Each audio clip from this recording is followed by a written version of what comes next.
असलामुअलैकुम दोस्तों की हाल है तुहाडा। मैं उम्मीद करना तुसी सारे ठीक ठाक होवोगे। तो दोस्तों अज दी इस वीडियो दे विच मैं तुहानू इटली दे विच मकई दा खेत वहाना है। तो मैं तुहानू वो सारा कुछ वहावांगा कि इटली दे विच मकई दा जिहड़ा खेत हुंदा है वो किस तरह दा हुंदा वे, उन्हों लाया किस तरह का हुंदा वे, एक पौधे तो दूसरे पौधे का फासला किस तरह का हुंदा है, ज़मीन किस तरह की हुंदी है। तो मैं सारा कुछ तुहानू वहावांगा। उस तो पहला अगर तुसी चैनल ते नवे हो तो चैनल को सबसक्राइब करके बैल आइकॉन नू दबा लवो। उस तो बाद अगर वीडियो अच्छी लगे तो तुसी वीडियो नू लाइक जरूर करना है। तो जिस तरह के तुसी मेरे सामने वेखदे पे हो, यह एक मकई का खेत है। तो यह तकरीबन महीना पहला इन्हें लाई सी मकई ना। तो मैं क्या चलो मैं एक वीडियो बनाना वा। उस टाइम मैं लांदियां दी नहीं बना सकिया है। जिन्ना भी बीज जिन्ने भी इत्थे मतलब मकई लगी है ना जिहड़ी, सारा जिहड़ा बीज मशीन नाल लगा वे, सही है। तो तुसीं आ वेखदे पे हो इक्को जिहा लग्गा है सारा ना। तो यह जिहड़ी एक ही पैली है, कोई इहदे विच बन्ना नहीं है। तकरीबन 35 एकड़ जिहड़ी है पैली है, एक कोई बन्ना नहीं इहदे विच है। पानी लगदा वे, इहो जिहा पाइप लगे ने, अंडरग्राउंड पानी है। तो उतों शावर वांग पानी डिगदा वे इहदे ते ना।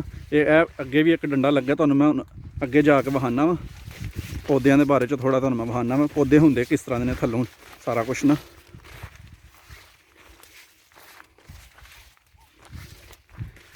ये पौधे थोड़े जे वड्डे हो गए ना, अगर छोटे होन तो बिल्कुल सीधा सीधा सारा नज़र आंदा वे। वेखो एक बूटे तो दूसरे बूटे का फासला है तकरीबन 3 फुट ना, 2.5-3 फुट अंदाज़ा लाया जा सकता है। 2.5 ਤੋਂ 3 फुट एक बूटे तो दूसरे बूटे का फासला। एक लाइन दे विच जिहड़े बूटे ने उन्हां दा तकरीबन 6-7 फुट फासला एक बूटे तो ना। हर बूटा इस तरह ही लगा होया वे।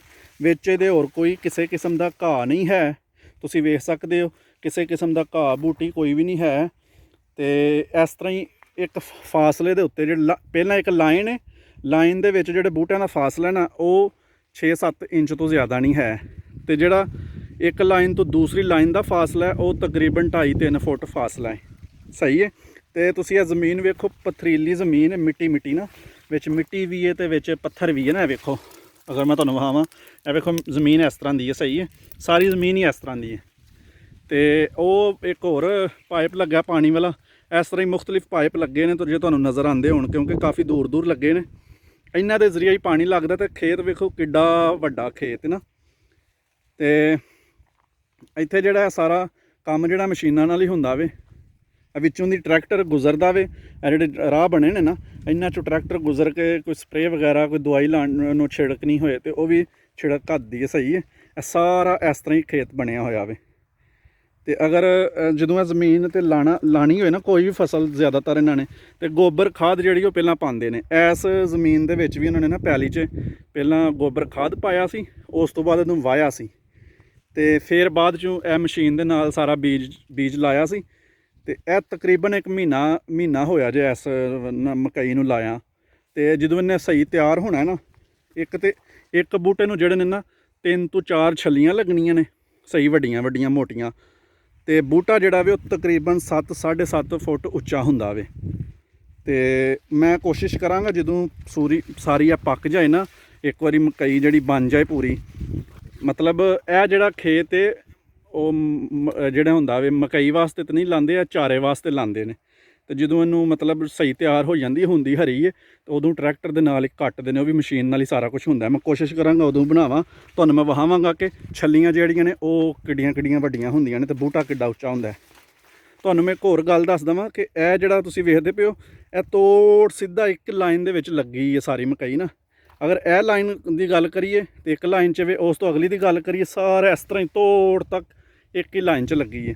तो जो ट्रैक्टर इत्थे आंदा ना बन्ने दे कोल, सामने बन्ना है ना, तो फिर इत्थों ट्रैक्टर इंज परतदा वे तो दूसरी लाइन च जांदा वे। तो यह जगह नूं वांदे नहीं है, जिहड़ी बन्ने दे नाल नाल जगह हुंदी है उन्होंने नहीं वांदे है, उस टाइम नहीं बीज लांदे है।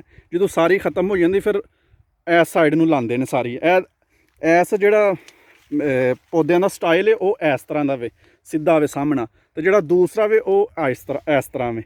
उसकी वजह यही है कि जिहड़ा बन्ने दे नाल नाल जगह हुंदी उन्होंने छड्ड देंदे ने, उन्होंने बाद आखिर दे उत्ते तैयार करते हैं, सही है दोस्तों। तो ਮੈਂ ਉਮੀਦ ਕਰਨਾ ਤੁਹਾਨੂੰ ਇਹ ਵੀਡੀਓ ਅੱਛੀ ਲੱਗੀ ਹੋਏਗੀ। ਅਗਰ ਤੁਹਾਨੂੰ ਵੀਡੀਓ ਅੱਛੀ ਲੱਗੀ ਹੈ ਤੇ ਲਾਈਕ ਕਰਿਓ ਜ਼ਰੂਰ।